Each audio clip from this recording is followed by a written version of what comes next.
Hi friend, রুশাস tasty বাইটে সকলকে welcome. আজকে কিন্তু সাথে ডায়েরি আর পেনটা নিতে ভুলো না, কারণ আজকে তোমাদের সাথে শেয়ার করব ফুচকা, তার সাথে টক জল আর আলুর পুর। তাহলে চলো শুরু করি। প্রথমে নিয়ে নিলাম 2 চামচ ময়দা, 2 চামচ আটা আর 1 কাপ সুজি। সুজির পরিমাণটা কিন্তু একটু বেশিই রাখতে হবে আটা ময়দার থেকে। আপনারা চাইলে শুধু আটাও দিতে পারেন, আমি দুটো এখানে মিক্স করেছি। সামান্য বেকিং সোডা দিয়ে দিয়েছিলাম। সব ভালোভাবে মেখে অল্প করে জল দিয়ে একটা ডো রেডি করে নিচ্ছি। খুব নরম না, খুব শক্তও না। তারপর একটা ভিজে কাপড় দিয়ে কিন্তু ঢেকে দেবো 1/2 ঘন্টা থেকে 1 ঘন্টা।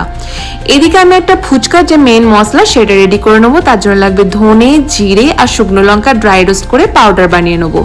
এদিকে আমি তেঁতুলটা একটা বাটিতে দিয়ে তাতে গরম জল দিয়ে কিন্তু ঢাকা দিয়ে রেখে দেবো কিছুক্ষণ। এদিকে গ্রিন চাটনি রেডি করে নিচ্ছি। লাগবে ধনে পাতার অর্ধেক, একদম কম পুদিনা, সামান্য লঙ্কা ঝাল অনুযায়ী আর সামান্য একটু আদা। তারপর একটা পেস্ট রেডি করে নেবো। এদিকে আমি জলটা রেডি করে নিচ্ছি। তার জন্য দিয়ে দিলাম তেঁতুলের পাল্পটা আর দেবো ঠান্ডা জল। তার সাথে অ্যাড করে দেবো গ্রিন চাটনিটা। তারপর একটু ঝালের জন্য আরও চটপটা বানানোর জন্য লঙ্কার গুঁড়ো, চাট মশলা আর দেবো ফুচকার মশলাটা। তারপর কিন্তু অ্যাড করে দেবো পরিমাণ মতো নুন। তারপর অ্যাড করব হচ্ছে সামান্য একটু ধনে পাতা, কুচনো পেঁয়াজ আর স্লাইস করে কেটে নেওয়া লেবু। তারপর সব ভালোভাবে মিক্স করে নিচ্ছি। আমরা চাইলে কিন্তু এটা ফ্রিজেও কিছুক্ষণ রেখে দিতে পারেন। এদিকে আলুর পুরটা বানানোর জন্য রেডি করে নেবো আলু। তারপর ভিজিয়ে রেখেছিলাম মটর আর কাঁচা ছোলা, তাতে দিয়ে দিলাম শুকনো লঙ্কা আর সামান্য একটু নুন দিয়ে সিটি মেরে নেবো।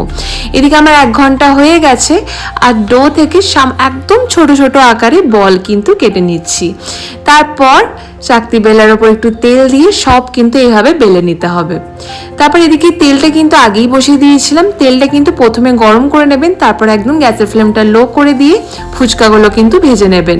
যখন দেখবেন ফুচকা ঠিকঠাক ফুলছে না, তখন কিন্তু আবার একটু গ্যাসের ফ্লেমটা বাড়িয়ে দেবেন। দেখুন কিরম ক্রিপসি হয়েছে, দেখেই বুঝতে পারছেন। তারপরে এদিকে আলুটা মেখে নিচ্ছি। প্রথমে আলুটাকে খোলাটাকে ছাড়িয়ে নিয়েছিলাম, তারপরে লঙ্কা আর আলু ভালোভাবে মেখে নিয়ে তাতে দিয়ে দিলাম নুন, ফুচকার মশলাটা, তাতে সেদ্ধ করা মটর, ছোলা, পেঁয়াজ আর গ্রিন চাটনি, সাথে আর একটু দিয়ে দিলাম তেঁতুলের পাল্পটা। আর যেগুলো ফোলেনি সেগুলো কিন্তু ভালোভাবে ক্রিপসি করে হাতে গড়িয়ে কিন্তু আমি দিয়ে দিলাম। আর আলুর পুরো রেডি হয়ে গেল। ব্যাস, দেখেই বুঝতে পারছেন ফুচকাগুলো আমার কিন্তু কতটা ক্রিপসি হয়েছে। আর একদম এইভাবে প্রসেস করে করবেন, খুবই ভালো লাগবে। কেমন লাগলো কিন্তু অবশ্যই জানাবেন। আর বাড়িতেই বানিয়ে ফেলতে পারবেন দুর্দান্ত টেস্টি ফুচকা।